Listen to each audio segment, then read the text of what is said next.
ฮัลโหลครับเขาหักซื้อไหนคะน้อง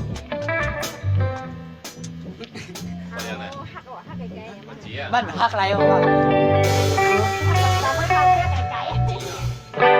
ไม่สนค่ะมาซื้อวันไหนไหมคะน้องอะไรมาพบกันแท้งไหนคะน้อง